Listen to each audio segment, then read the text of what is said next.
Mes parents ont contracté une troisième hypothèque pour financer l'entreprise ratée de ma sœur chérie, et maintenant ils veulent que j'abandonne mes études pour les sortir de la dette. Salut à tous, il est vraiment tard en ce moment, donc veuillez ignorer toutes les erreurs que je pourrais faire ou si je commence à me plaindre, car je suis dans une situation vraiment difficile en ce moment. J'ai 19 ans, femme, et j'ai une sœur aînée de 23 ans, et elle est l'enfant chéri de mes parents. Pour être honnête, je ne pense même pas que mes parents aient voulu de moi, et ils ont toujours fait en sorte que je me sente ignorée et indésirable. J'ai toujours été l'enfant moins important, et ils me décourageaient de faire quoi que ce soit qui pourrait voler la vedette à ma sœur. Ma sœur elle-même est assez ordinaire. Je vais être franche et dire qu'elle n'est en rien meilleure que moi. Pourtant, c'est elle que mes parents ont toujours vantée et soutenue. J'étais toujours meilleure qu'elle en cours, dans le sport, et je la surpassais dans tous les domaines. Je pense qu'une partie de cela vient du fait que je suis vraiment compétitive, car je voulais obtenir l'attention et l'affection que mes parents prodiguaient à ma sœur, et j'essayais constamment de la surpasser en tout pour qu'ils m'aiment. Mais cela ne faisait que les amener à me détester davantage, et ils me traitaient de « chercheuse d'attention ». Je crois qu'en arrivant au lycée, j'avais compris que rien de ce que je pourrais faire ne les amènerait à m'aimer plus que ma sœur, alors j'ai arrêté d'essayer de les impressionner. Je n'ai pas pour autant cessé de surpasser ma sœur. Je continuais à avoir de bonnes notes, à participer à des activités sportives, NHNGGIY, SCACBIT la toi la miu accent aigu chaud BN t'en va TNG laissé à toi, CH Kong Phi 6BM. Je dirais aussi que ma sœur était jalouse de moi et qu'elle aimait l'attention que mes parents lui donnaient. Donc naturellement, elle ne pouvait pas supporter de réaliser que seuls nos parents faisaient des préférences en la choisissant, mais que tout le monde en dehors de la famille pouvait clairement voir qui était la meilleure des deux. J'ai fait de mon mieux pour essayer de devenir son amie, mais elle était toujours trop imbue d'elle-même pour envisager d'être gentille avec moi. Donc, quand est venu le moment pour moi d'aller à l'université, je n'étais pas en bon terme avec aucun membre de ma famille, et je pense que nous étions tous vraiment soulagés de nous éloigner les uns des autres. J'ai commencé l'université il y a 2 ans, et je suis étudiante en commerce parce que je me suis toujours imaginée entrepreneur. Je n'ai pas à payer la totalité des frais de scolarité non plus, car j'ai obtenu une bourse, va est toi fit CBCABN toi chitr. Ma meilleure amie est bien consciente de ma situation familiale et sait aussi que mes parents ne me donneraient jamais d'argent s'ils pensaient que j'aurais une chance de mieux réussir dans la vie que ma sœur. Alors son père est intervenu et a payé pour mes études, afin que je n'ai pas à demander de l'argent à mes parents ni à contracter un prêt étudiant. Étage 60% de mes frais de scolarité ont été annulés grâce à la bourse, donc ce n'est pas beaucoup d'argent qu'il doit dépenser, NHNG toi VNRT bitenong Y. Bien sûr, je prévois de lui rendre cet argent un jour, quand j'en aurai les moyens, mais pour l'instant, c'est lui qui s'occupe de mon éducation ainsi que de celle de sa propre fille. Ils sont vraiment riches aussi, contrairement à ma propre famille, donc ce n'est pas un problème pour eux, et j'ai vraiment de la chance qu'ils soient aussi généreux, contrairement à mes parents. Mes parents pensent que j'étudie gratuitement ici parce que je leur ai dit que 100% de mes frais de scolarité étaient annulés, et ils étaient grandement soulagés parce qu'ils n'auraient pas à dépenser un seul centime pour mon éducation et pouvaient continuer à gâter leur fille aînée. Je travaille aussi à temps partiel comme tutrice pour couvrir d'autres dépenses, et je m'en sors tant bien que mal. Je dois vivre de manière frugale, mais comme mon logement et ma nourriture sont pris en charge par l'université, puisque je vis sur le campus, je n'ai pas grand-chose à craindre. Ma famille n'est pas très stable financièrement, et mes parents ont déjà dû hypothéquer tous leurs bijoux ainsi que la maison de mon grand-père il y a 4 ans pour pouvoir financer leur entreprise textile. Cela les a aidés un peu, mais ils ne s'en sortent toujours pas aussi bien qu'ils le voudraient. Ils ne me laissent pas non plus avoir mon mot à dire ni leur donner des conseils, donc je ne peux pas les aider. J'étais vraiment inquiète à propos de leurs dettes, jusqu'à ce que je lise quelque part que, comme je ne suis pas co-signataire de leurs dettes, je ne vais pas non plus les hériter. Et depuis, j'ai arrêté de m'en soucier parce qu'ils ne veulent pas de mon aide, et je ne veux pas perdre mon temps à aider des gens qui ne me respectent pas, ni mon sens des affaires. Hier, cependant, j'ai reçu un appel de mes parents dans l'après-midi, où ils m'ont dit que ma sœur avait des ennuis et qu'ils avaient besoin de mon aide pour les sortir de cette situation. Apparemment, mes parents avaient hypothéqué la maison dans laquelle ils vivent actuellement il y a presque 1 an pour financer la boulangerie de ma sœur. Ma sœur n'avait aucune idée de comment gérer une entreprise, puisqu'elle n'était jamais allée à l'université, et elle n'était pas non plus très douée en pâtisserie, donc je ne sais pas pourquoi l'un d'entre eux pensait que c'était une bonne idée. Il ne m'avait jamais parlé du prêt, va toi CNG Kong quant à Mach Litin et AUJUP CHYBTU Kindoan, nen toi chabao gibit v compte hchp choen qui acheté noa vitoi. Maintenant, ils exigeaient que je revienne les aider à gérer toutes leurs finances et à diriger leur entreprise, car ma sœur avait dû fermer la sienne puisqu'elle ne rapportait pas d'argent. Ils voulaient que je commence à travailler à plein temps pour que je puisse contribuer à la famille et les sortir de la dette, ainsi que rejoindre l'entreprise familiale pour la gérer. Ils s'attendaient réellement à ce que j'abandonne l'université pour pouvoir faire tout cela, et ils me l'ont dit d'un ton très direct, NHTH ou accent aigu la MTYEU cubine THNG. Quand je leur ai demandé pourquoi exactement je devrais abandonner l'université pour leur bien, ils m'ont dit qu'en tant que membre de cette famille, je leur devais cela, puisque je ne pourrais pas aller à l'université, diriger l'entreprise familiale, et travailler à un deuxième emploi en même Tijiane. Je devais abandonner quelque chose, et ils pensaient que l'université était l'option la plus évidente, puisqu'elle m'obligeait de toute façon à rester loin de chez moi, et que cela ferait un obstacle en moins sur mon chemin. J'étais carrément sans voix qu'ils disent tout cela si calmement, NHTHH Kong YEUQ toi isin TNG laissé à min CH6 HNGU NGC va Kong bit Kune Y BC. J'ai perdu mon sang-froid pendant que mon père me disait que ma sœur avait besoin de mon aide et que si je ne voulais pas perdre ma maison, je devais revenir immédiatement et commencer à travailler. L'audace de tout cela m'a profondément irritée, et j'ai fini par lui dire que je ne leur devais rien, que ce qui arrivait à lui, à ma mère ou à ma sœur ne me concernait pas, car je ne les considérais pas comme ma famille. Ils ne m'avaient jamais traité comme l'un des leurs, et m'avaient toujours fait me sentir mal dans ma peau, et maintenant qu'ils avaient besoin de mon aide, ils voulaient tout d'un coup jouer à la famille heureuse.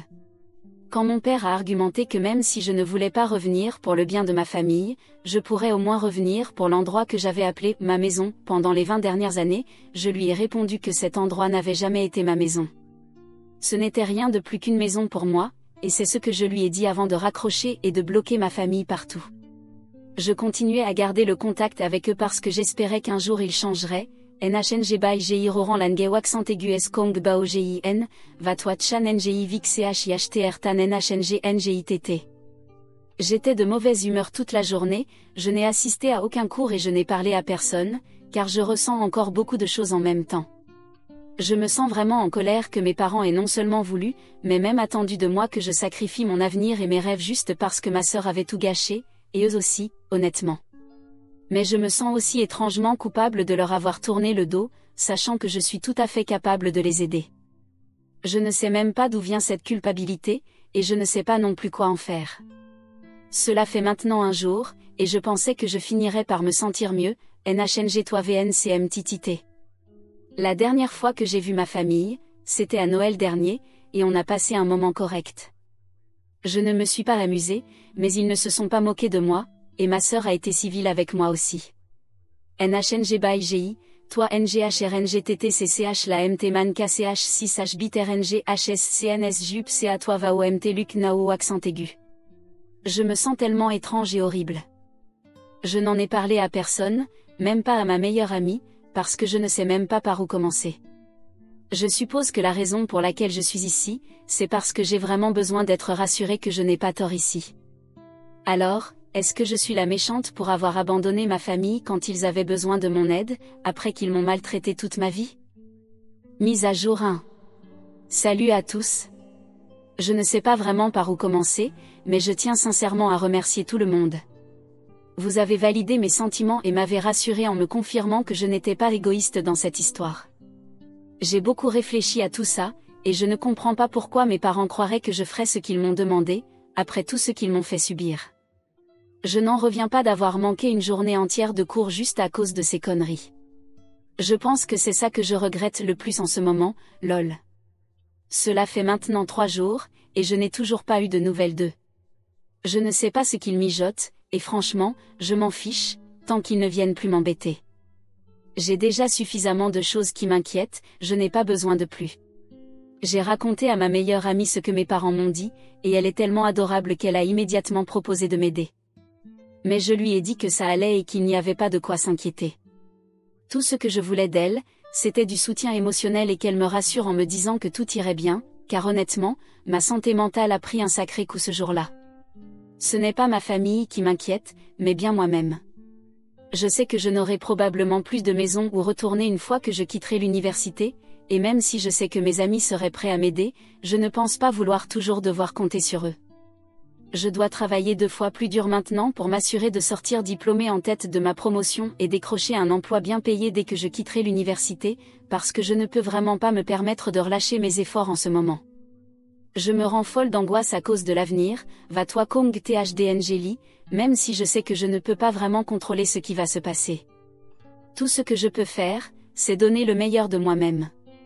Merde, je souhaiterais juste que ma famille ne soit pas aussi horrible. Mise à jour 2. Aujourd'hui, ma famille s'est présentée à l'université, et j'ai été choquée qu'ils aient eu l'audace de venir ici après ce qu'ils ont fait. Ils ont dit qu'ils voulaient m'emmener déjeuner et discuter de certaines choses avec moi. Nous étions dans le hall, et je ne voulais pas d'une confrontation dramatique devant tous mes amis, alors j'ai accepté d'y aller avec eux juste pour qu'ils me laissent tranquille. Je ne leur faisais pas confiance, donc j'ai dit que je choisirais l'endroit.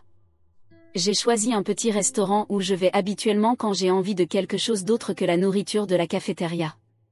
Les propriétaires me connaissent très bien, alors je savais que je pouvais compter sur eux si ma famille essayait quelque chose de louche. En arrivant, j'ai vu le propriétaire travailler au comptoir, donc je me sentais en sécurité, et je lui ai même fait un signe pour lui faire savoir que j'étais là. Une fois assis, ils m'ont dit de commander quelque chose à manger, mais j'ai refusé, car je n'avais tout simplement pas envie de manger avec eux et je préférais encore avoir faim. Mais ils ont insisté, alors j'ai commandé une limonade mais pas de nourriture. Eux ont commandé des repas complets.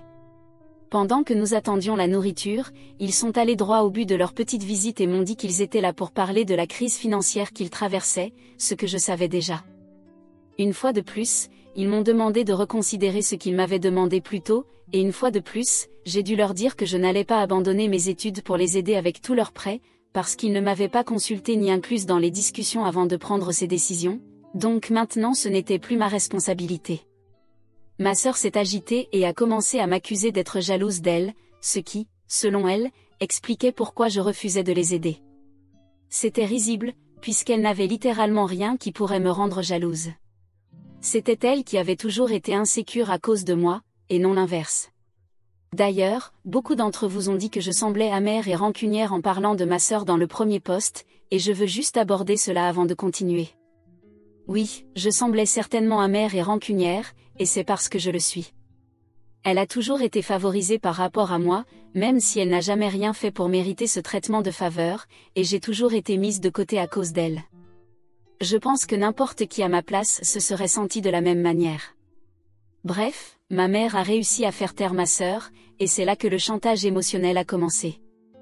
Mes parents ont commencé à dire que la seule raison pour laquelle j'avais pu aller à l'université était parce qu'ils m'avaient éduquée et avaient veillé à ce que j'aie tout ce dont j'avais besoin pour obtenir une place dans une bonne université au moment venu. C'était le strict minimum qu'ils pouvaient faire pour un enfant qu'ils avaient choisi de mettre au monde, et n'oublions pas que ce qu'ils disaient était exigé par la loi, donc ce n'est pas comme s'ils me faisaient une faveur. Je leur ai dit que je ne ferais rien pour eux, et que c'était ma décision finale, alors autant qu'ils rentrent chez eux et me laissent tranquille. Je leur ai dit que s'ils revenaient ici, je les signalerais à la sécurité et à la police. Mon père est devenu vraiment furieux et semblait sur le point de me crier dessus, mais ma mère l'a arrêté et m'a lancé un regard méchant et dégoûté avant de dire qu'ils avaient honte de moi et que je n'étais qu'une déception pour eux. Puis ils sont partis, sans même attendre la nourriture qu'ils avaient commandée, et bien sûr, ils ne l'ont même pas payée. Quand je leur ai demandé à ce sujet, ma sœur a été la seule à se retourner et à dire que je pouvais la payer puisque c'était moi qui avais choisi cet endroit de toute façon, puis elle est partie en souriant avec suffisance. J'étais vraiment bouleversée, et même si j'ai essayé de tout garder sous contrôle ces derniers jours, je n'y arrivais plus. Mes parents et ma sœur étaient vraiment les pires, et il était clair maintenant qu'ils n'épargneraient aucun effort pour me faire sentir mal dans ma peau. J'étais dévastée et je déteste l'admettre, mais les mots de ma mère m'ont vraiment blessée. Ils m'ont traité de déception juste parce que j'ai refusé de me laisser écraser par eux. J'ai essayé de refouler mes sentiments, mais je n'y arrivais plus, et après qu'ils soient partis, j'ai craqué directement dans le restaurant. Ce n'était même pas des larmes silencieuses, mais un effondrement total. C'était vraiment embarrassant, mais je ne pouvais tout simplement pas m'arrêter, et les larmes continuaient de couler tandis que je sanglotais, et en quelques secondes, tout le monde me regardait. J'ai essayé de me lever et de partir, mais la femme du propriétaire, qui me connaissait aussi, est venue près de ma table, a attrapé mon bras et m'a emmené derrière le comptoir. Je l'ai laissé faire parce que je ne savais tout simplement pas quoi faire d'autre. Elle et son mari se sont assis avec moi, m'ont consolé et ont veillé à ce que je cesse de pleurer. Ils ont laissé les autres serveurs prendre le relais, et j'étais tellement reconnaissante qu'ils soient si aidants, même si j'étais en train de m'effondrer dans leur restaurant et que je dérangeais tous les autres clients. Quand ils m'ont demandé ce qui n'allait pas, j'ai essayé d'expliquer mais je pouvais à peine parler, tellement j'étais bouleversée, alors je leur ai simplement raconté la version courte, mes parents et moi nous étions disputés, et ils étaient partis sans payer. Ils devaient savoir qu'il y avait plus que ça, mais ils n'ont pas insisté, voyant que j'étais vraiment dans un mauvais état. Ensuite, le propriétaire m'a dit qu'il pouvait emballer toute la nourriture qu'ils avaient préparée, et que je n'avais pas besoin de la payer non plus. Bien sûr, je vais les rembourser, car c'était une grande quantité de nourriture, mais je suis vraiment reconnaissante qu'ils ne m'aient pas embêtée avec ça, et ils ont même appelé un taxi pour me raccompagner à l'université, en payant de leur propre poche. C'est vraiment grâce à la gentillesse et à la chaleur que d'autres personnes dans ma vie m'ont montré que je n'ai pas encore totalement perdu la tête. Une fois de retour dans ma chambre, j'ai appelé ma meilleure amie et lui ai demandé si elle pouvait me mettre en contact avec un avocat dès que possible, et je lui ai expliqué ce qui s'était passé aujourd'hui. J'avais peur que si mes parents étaient prêts à venir jusqu'à mon université juste pour me harceler, alors il n'y avait vraiment aucun moyen de savoir quelles autres manigances ils pourraient tenter maintenant. Puisque j'avais déjà refusé de les aider, ils n'avaient plus rien à perdre et essaieraient probablement encore plus de me déranger et de me déstabiliser. Je devais faire quelque chose pour empêcher que cela n'arrive, alors j'ai fait appel à ma meilleure amie. Quand je lui ai raconté ce qui s'était passé aujourd'hui, elle m'a dit qu'elle viendrait me voir avec son père et l'avocat de leur famille dès qu'il le pourrait, et que je n'avais pas besoin de m'inquiéter de quoi que ce soit. Je me sens enfin un peu plus détendue, parce que je sais qu'elle va m'aider. Je me sens terriblement coupable de les déranger, elle et son père, si souvent, mais je n'ai nulle part où aller et personne d'autre vers qui me tourner. Au moins, j'ai la chance d'avoir trouvé une si bonne amie, avec un père tout aussi incroyable, qui est plus que prêt à faire ce que mon propre père n'aurait jamais fait. J'ai vraiment hâte de les voir demain, parce que la présence de ma meilleure amie suffit à me calmer. Elle est mon amie depuis la maternelle et me connaît mieux que quiconque, et sait à quel point je lutte avec l'anxiété, alors elle essaie toujours de me détendre. Elle est comme ma pilule anti-anxiété personnelle, et je l'aime plus que tout. Son père est exactement comme elle, et il est littéralement le meilleur exemple de ce qu'un père devrait être. Je dirais qu'ils sont plus une famille pour moi que mes propres parents et ma sœur ne l'ont jamais été. En fait, même le couple qui possède le restaurant est plus gentil avec moi, et ils ne me connaissent que depuis 1 an. Je déteste ma famille, et je souhaite vraiment ne jamais être née dans leur maison. À ce stade, je ne les qualifierais même plus d'avides ou de méchants, mais simplement de cruels, car ils ne se soucient vraiment pas de ce qu'ils font subir aux autres tant qu'eux-mêmes vont bien. Je souhaite vraiment qu'ils souffrent davantage, honnêtement, parce que maintenant, c'est juste leur mauvais karma qui les rattrape enfin. Je ne souhaite que le pire pour eux, surtout après ce qu'ils m'ont fait aujourd'hui. Ce qu'ils ont fait aujourd'hui était tout simplement impardonnable. Mise à jour 3. J'ai été assez occupée avec le travail et d'autres choses, donc je n'ai pas été très active ici. Mais encore une fois, merci énormément à vous tous pour vos mots gentils. Je me sens beaucoup mieux maintenant et j'ai aussi commencé une thérapie pour apprendre à gérer mes émotions, car j'ai réalisé que ce qui m'arrivait n'était pas normal. Le fait d'avoir toujours vécu ça ne signifiait pas que c'était soudainement acceptable. J'étais également très stressée à propos de mon avenir, et je sentais que si cela continuait, j'allais vraiment tomber malade. Donc, ma meilleure amie et son père m'ont encouragée à commencer une thérapie, et je leur en suis reconnaissante. Ils m'ont aussi mise en contact avec leur avocat lorsqu'ils m'ont rendu visite il y a environ 3 semaines. Dans quelques jours, nous allons déposer une demande de mesure d'éloignement contre mes parents. À long terme, le but est de me séparer légalement d'eux pour de bon. Quand ma meilleure amie et son père m'ont rendu visite, un jour après que mes parents soient venus me voir, j'étais dans un état émotionnel lamentable, pour dire le moins. Mais leur présence m'a vraiment aidée. Son père m'a rassurée en me disant que je n'avais rien à craindre tant qu'ils étaient à mes côtés, et il a même dit que j'étais comme sa propre fille. Ma meilleure amie a perdu sa mère quelques mois après sa naissance, mais ils m'ont dit que si elle devait un jour avoir une sœur, ils voudraient que ce soit quelqu'un comme moi. Cela m'a beaucoup touchée et a apaisé une grande partie de la culpabilité que je ressentais. Ils m'ont assuré que je n'étais pas un fardeau pour eux, que je ne l'avais jamais été, et qu'ils étaient plus qu'heureux de me soutenir. Le lendemain, j'ai parlé à leur avocat. Malheureusement, son père et l'avocat ont dû retourner au travail, mais ma meilleure amie est restée avec moi pendant quelques jours, et nous avons passé de bons moments ensemble. Elle a vraiment rendu tout plus facile, et pendant quelques jours, j'ai pu oublier tous mes soucis familiaux. C'est aussi elle qui m'a poussé à chercher un thérapeute près de chez moi et m'a même aidé à prendre mon premier rendez-vous. Depuis lors, je vais à 2 séances par semaine. Je suis encore loin d'être complètement guérie, mais c'est un début. Mes parents n'ont pas essayé de me contacter depuis la dernière fois, mais par précaution, nous allons quand même demander une mesure d'éloignement, car je ne leur fais vraiment pas confiance, et je ne me sens pas en sécurité autour d'eux. En ce moment, je suis juste reconnaissante pour tout ce que j'ai, et j'espère que les choses vont s'améliorer à partir de maintenant. Histoire 2. J'ai apporté de la glace pour surprendre ma petite amie, mais je l'ai finalement surprise au lit avec un autre homme, et elle m'a crié dessus au lieu de s'excuser. Je sors avec cette charmante femme depuis environ 2 ans, et elle représente tout pour moi. Nous sommes comme les 2 doigts de la main, et je l'adore complètement. Nous avons toujours nos plans de semaine ou de week-end bien organisés, car nous voyageons assez souvent. Avoir ces plans bien établis est important en raison des arrangements que je fais pour nos sorties. Il y a plusieurs mois, elle a annulé un voyage que nous avions prévu pour le week-end. C'était soudain et cela m'a pris par surprise, mais ce sont des choses qui arrivent. Elle avait décidé d'aller à une fête avec ses amis. Pas de problème, je lui ai dit que je viendrais la chercher à l'heure qu'elle me donnerait. Je lui ai souhaité de passer un bon moment et comptais avoir de ses nouvelles à la fin de la soirée. La fin de la soirée arrive, et au lieu de recevoir un appel pour venir chercher sa personne ivre, j'ai reçu un message disant « Je vais passer la nuit chez mon ami ». J'étais d'accord avec ça et lui ai dit de bien se reposer et de passer une bonne nuit. Lorsque nous nous sommes enfin revus une semaine plus tard, quelque chose n'allait pas. Mon instinct me disait que quelque chose clochait, et elle regardait partout sauf mon visage pendant que nous dînions. Je lui ai demandé si elle se sentait bien ou s'il y avait quelque chose que je pouvais faire pour l'aider. Elle a répondu que non et qu'elle voulait juste rentrer à la maison. Il était clair que quelque chose la dérangeait, mais c'était un secret, et rien de ce que je pouvais dire ou faire n'allait le révéler. Au cours des semaines suivantes, d'autres de nos plans ont été annulés et remplacés par des sorties avec ses amis pour aller boire un verre. J'ai essayé de m'inviter à l'une de ces sorties, mais elle a insisté sur le fait que je m'ennuierais et que je devrais trouver autre chose pour m'occuper. Cela m'a mis en alerte maximale. Cela me dérangeait beaucoup, car cela se produisait souvent ces derniers temps.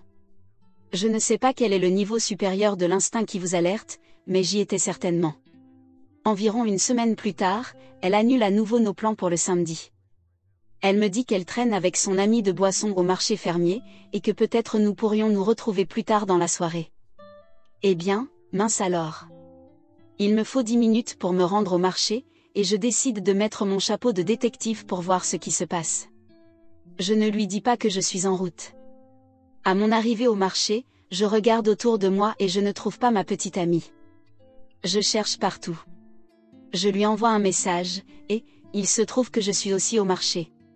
Où es-tu? Mon téléphone se remplit de toutes sortes de questions. Où t'es-tu garé? Dans quelle direction es-tu? Près de quel magasin es-tu? Je lui donne les détails, et 10 minutes plus tard, elle se tient devant moi, portant du parfum. Elle ne porte jamais de parfum. Je lui demande où sont ses amis, car j'aimerais leur dire bonjour, et elle me dit qu'elles sont toutes parties déjeuner.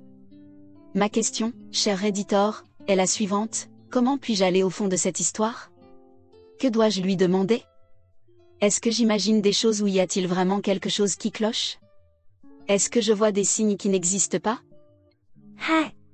Mise à jour. Tout d'abord, je tiens à remercier tout le monde pour les conseils que vous m'avez donnés. Certaines réflexions ont particulièrement résonné en moi, et je les apprécie beaucoup. Ensuite, préparez-vous, je sais que nous aimons tous une bonne histoire, et c'est un peu thérapeutique pour moi de la partager. Tout cela s'est passé il y a quelques jours, et il m'a fallu du temps pour tout digérer. Beaucoup de conseils portaient sur le fait de confronter directement ma petite amie et de lui demander ce qui se passait. Après de nombreux appels téléphoniques et messages ignorés, elle a finalement décidé de répondre. Elle s'est excusée en disant que son téléphone était déchargé et qu'elle ne s'en était pas rendu compte avant qu'il ne soit trop tard. J'ai tout de suite abordé le fait qu'elle m'avait précédemment envoyé un message, de manière nonchalante, disant qu'elle ne ressentait plus vraiment les choses entre nous. Après ce message, nous avons discuté, et elle a dit qu'elle était juste stressée et qu'elle le reportait sur moi. Le stress, ça arrive, c'est compréhensible. Ma prochaine question a été, ton ami m'a dit que tu voyais quelqu'un d'autre. Qu'est-ce qui se passe? Veux-tu qu'on se sépare? Sa réponse a été, quoi? Qui a dit ça? Oh mon Dieu, qui a dit ça? J'en ai tellement marre de toutes ces rumeurs sur moi. Qui a dit ça? Elle a continué ainsi pendant un bon moment. Ce qui m'a frappé, c'est qu'elle était plus préoccupée par le fait que quelqu'un l'ait dénoncée que par les accusations elles-mêmes. Elle m'a assuré encore et encore que non, elle ne voulait pas rompre, puis a commencé à me faire sentir mal d'avoir fait ces déclarations à son égard. Ne sais-tu pas ce que je ressens pour toi? Le fait que tu dises cela me fait sentir que tu ne me fais pas confiance. Je me suis soudain sentie comme la pire personne au monde. Elle m'a aussi supplié de lui dire qui avait dit cela, mais je n'ai pas cédé. À la fin, elle a dit qu'elle avait une journée émotionnellement stressante, qu'elle voulait juste se détendre, et que nous en parlerions plus tard, peut-être pendant le week-end. Après avoir réfléchi aux conseils reçus, j'ai eu l'impression qu'elle détournait le sujet. Je suis restée là, partagée entre le sentiment que quelque chose n'allait pas et celui de me sentir horrible d'avoir accusé ma belle petite amie de me tromper. Je me sentais terrible. Je suis restée assis un moment, ayant l'impression d'avoir créé une énorme fissure dans notre relation. Je l'aime à la folie, j'avais besoin d'aller m'excuser. J'ai sauté dans ma voiture et j'ai conduit l'heure qu'il faut pour aller dans sa ville, décidant de lui acheter en chemin un pot de sa glace au chocolat préférée. En m'arrêtant dans le magasin pour acheter cette friandise, je suis tombée nez à nez avec sa fille, qui traînait avec son petit ami. Ils sont tous les deux à l'université, suivent des cours du soir, venaient de sortir de l'école et voulaient une douceur. Nous avons bavardé, et elle m'a dit qu'elle allait passer la nuit chez son petit ami, mais qu'elle avait oublié un de ses cahiers et devait s'arrêter rapidement à la maison pour le récupérer. Après avoir discuté, le petit ami de sa fille est parti, et nous avons tous les deux conduit jusqu'à la maison de ma petite amie. Je me suis garée dans la rue parce qu'il y a un parking réservé à son logement. Sa fille s'est garée derrière moi au lieu de sa propre place. En sortant de la voiture, j'ai dit en plaisantant, « Quoi de neuf, voisine? J'ai encore pris ta place. » Alors que nous nous dirigions vers la porte, elle a dit, « Non, ce n'est pas la voiture de mon voisin. » Je ne sais pas si c'était la façon dont elle l'a dit, son soupir après, ou autre chose, mais soudain, j'ai senti mon cœur s'effondrer. Je savais ce que nous allions découvrir, mais j'espérais tout sauf ça. Sa fille et moi avons franchi la porte et nous nous sommes immédiatement arrêtés dans l'entrée. Nous pouvions les entendre, il n'y avait aucun doute possible, des bruits rythmés, des gémissements, avec de petites exclamations de plaisir. La chambre était juste en face de nous. Sa fille m'a regardé avec des yeux grands comme des soucoupes et a simplement dit, « Oh mon Dieu, je suis tellement désolée. » À ce moment-là, j'avais l'impression de vivre en dehors de mon corps. C'est difficile à expliquer, mais soudain, c'était comme si j'étais juste un spectateur, observant les événements se dérouler. Je ne ressentais plus rien, et je ne savais pas quoi faire. Me voilà, debout avec un pot de glace, tandis que ma petite amie est en train dans sa chambre. Je n'avais aucune idée de comment réagir. Mon corps ne me répondait plus. Sa fille a soudain crié, « Maman, qu'est-ce que tu fais ?» Cela ressemblait à un mélange entre le cri d'une banshee et la sirène d'un camion de pompiers. Ma petite amie a couru hors de la chambre, nue comme un ver, pensant peut-être qu'il y avait une urgence, peut-être un instinct maternel qui lui disait que quelque chose de grave venait de se produire, je ne sais pas. Elle a commencé à dire quelque chose, mais c'est dès qu'elle nous a vus tous les deux. Finalement, un flot de mots est sorti de sa bouche, « Oh mon Dieu, que faites-vous ici? Vous n'êtes pas censé être là. Que faites-vous ici ?» Elle a répété cela encore et encore, puis a couru se réfugier dans la chambre. Je suis restée là, choquée, toujours en train de vivre une expérience hors du corps. Je ne sais pas combien de temps a passé, des secondes, des minutes, des heures, tout est flou. Elle est ressortie, habillée en pyjama, parlant à quelqu'un resté dans la chambre. Mon ex-petite amie a alors commencé à crier sur sa fille et moi, nous demandant pourquoi nous étions dans la maison. Je pense que la réalité de la situation commençait à la frapper, car elle s'est mise à pleurer et à émettre des sons incohérents. Sa fille a commencé à lui crier dessus, « Comment as-tu pu faire ça? Tu l'as refait. » À ce stade, j'en avais assez vu. Je ne pouvais même plus la regarder. Tout était engourdi, mes oreilles bourdonnaient, mon corps ne m'appartenait plus. Je suis allée jusqu'à la table de la cuisine, et posé la glace en disant, je sais que tu as faim après, alors voici de la glace. Puis je suis sortie. Elle a commencé à sangloter, non, mais j'ai continué à marcher et je suis rentrée chez moi. C'était il y a quelques jours. Je ne suis pas allée au travail le lendemain.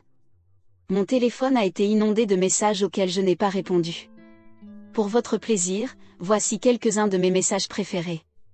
Si nous avions passé plus de temps ensemble, ça ne serait pas arrivé. Ça ne veut rien dire, tu sais que je t'aime. Si tu te souciais de nous ou de notre relation, tu me parlerais. Tu m'ignores? S'il te plaît. J'ai reçu beaucoup de « s'il te plaît ». Si tu tenais à nous, nous pourrions arranger ça. Et ça continue encore et encore. En ce moment, je me sens encore engourdie. Je ne comprends tout simplement pas comment ou pourquoi c'est arrivé. J'ai tant donné à cette femme et à sa famille, j'ai tout donné, et ça n'a même pas compté. J'ai été là pour eux quand les temps étaient durs, j'ai fait tant de choses pour améliorer nos vies. Je sais que je ne devrais pas me sentir ainsi, mais j'ai l'impression de ne rien représenter, ou que je ne peux plus rendre quelqu'un heureux. C'est frustrant. Je sais que je m'en remettrai avec le temps, mais ça fait vraiment mal de ne pas comprendre comment ou pourquoi cela a pu arriver. Nous étions si bien ensemble. Tellement de questions que je voudrais lui poser, mais je me force à ne pas la contacter et je vais simplement passer à autre chose. En y repensant, je regrette de ne pas avoir gardé la glace.嗨。